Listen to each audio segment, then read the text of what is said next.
Y'all, so we're going to talk about another home health aid chronicle. This one is a little more serene than some of the other crazy ones, so not a lot of drama on this one, but it's still interesting. So I had this cute little couple. We'll call him Jack and we'll call her Irene.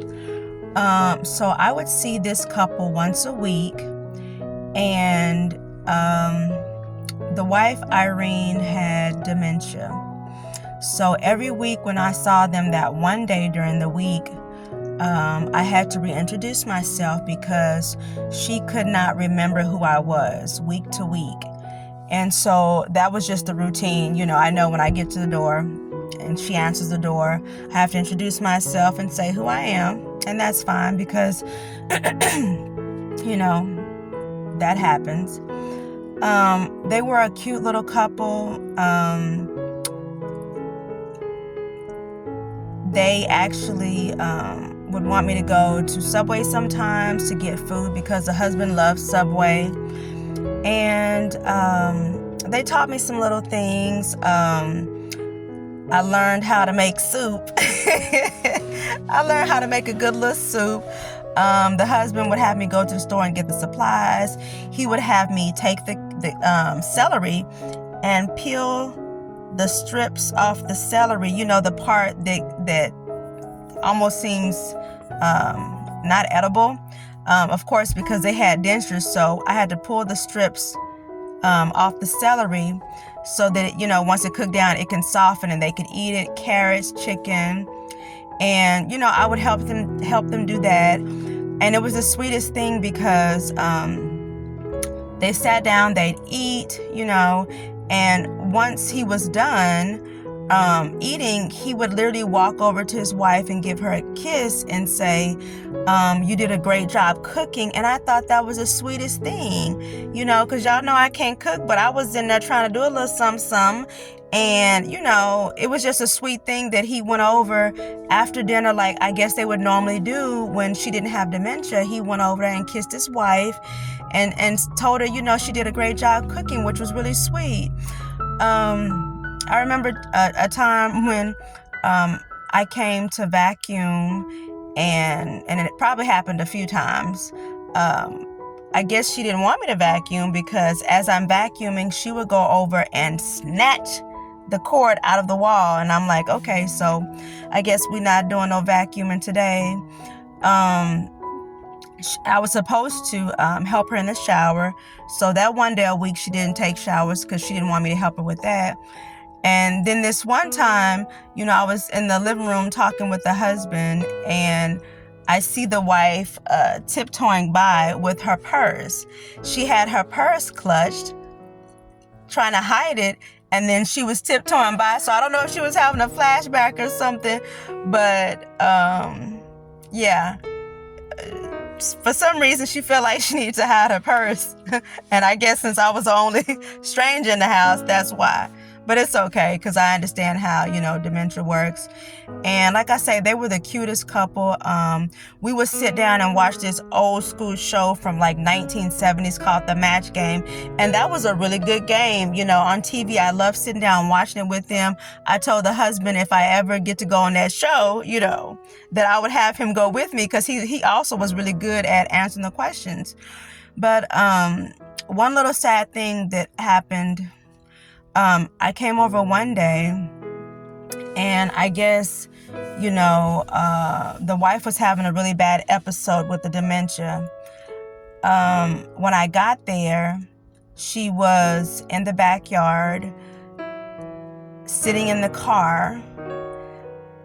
She had all her belongings. She had taken her purse, clothes out the closet, and she stacked them in the back seat of the car. And she had keys as if she was about to drive off. And thankfully, one of the children had told me that, okay, it's not a real set of keys. It's the keys, but not the keys to the car. So I was outside with her for a while, and she was getting frustrated because she was trying to figure out which key goes into the ignition so that she could drive off, but it wasn't about to happen. And it was kind of warm outside. So I was like, well, maybe we should go in. And so we went in and sat, and I talked to her. I talked to her husband. And she, after a while, she looked over at her husband and said, okay, well, it was nice talking with you, but my husband's waiting for me. She said, my husband's waiting for me. And even though her husband was sitting in the recliner next to her, she said, I have to leave now because my husband's waiting on me. And she got up and she walked away. And I looked over at my patient and I saw a tear roll down his face. And to me, that was the absolute saddest thing. Life is short, and, we just have to pray, Lord, let me stay in my right mind, Jesus. Let me stay in my right mind, because I know, I've had a lot of patients that have dementia and Alzheimer's. And so, it's a hard pill to swallow. It's a hard pill to swallow. So that was really sad. And after a while, they ended up moving out of the home, and they moved into a senior home where another one of my patients was living. My previous patients was living. And so it was great to see all of them together. And so they moved in, this well-to-do nursing home for elderly people. And eventually they had to get separated because the wife would end up walking the halls all times of night. And so they ended up separating them. He stayed in his, senior apartment. Is actually apartment, senior apartment. And they shipped her across the street to another senior facility for people with dementia.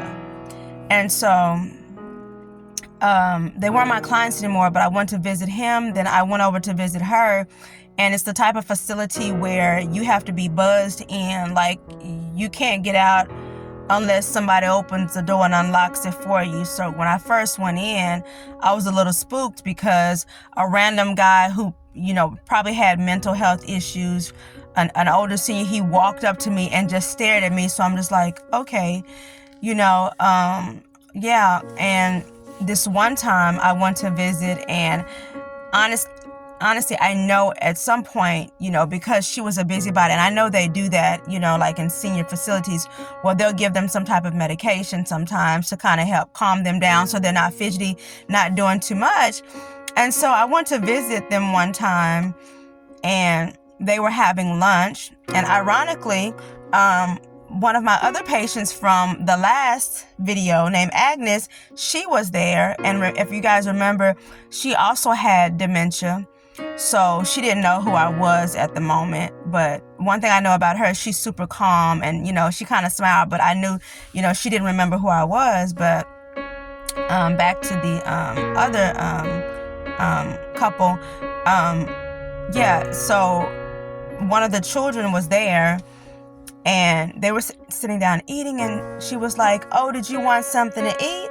And I'm like, no, that's okay. But in my mind, I'm like, because I don't know if they put stuff, are they giving them medication to make them slow down, or are they putting stuff in the food? And I just don't have time, for anything like that, just in case. It's like everybody gets some, everybody slow down. We're going to just put in the food, So I'm like, no, I'm good. I'm going to just eat when I get home.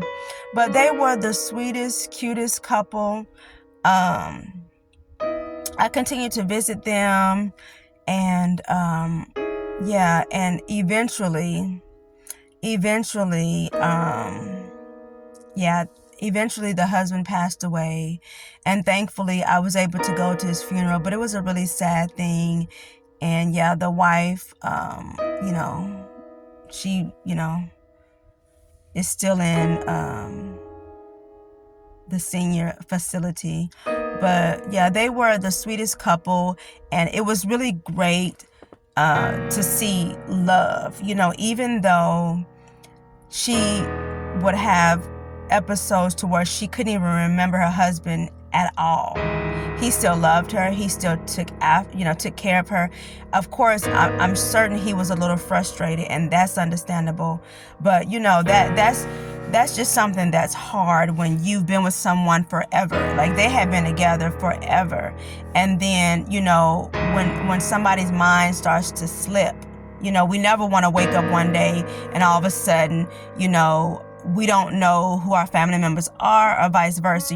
That's just a hard thing. So, we just have to stay prayed up, because it's a lot going on. And he was the sweetest, kindest guy. He was really sweet. He was really sweet to his wife. He was really sweet to me, and it's great to find genuine people. But he's gone on to be with the Lord now. So, yeah, I just wanted to share that little story. That one, was a little sad, but, it wasn't as bad as some of the other ones, the other patients that I've had to deal with. But anyway, so that's my home health aide chronicle for today. So thank you guys for listening. Bye.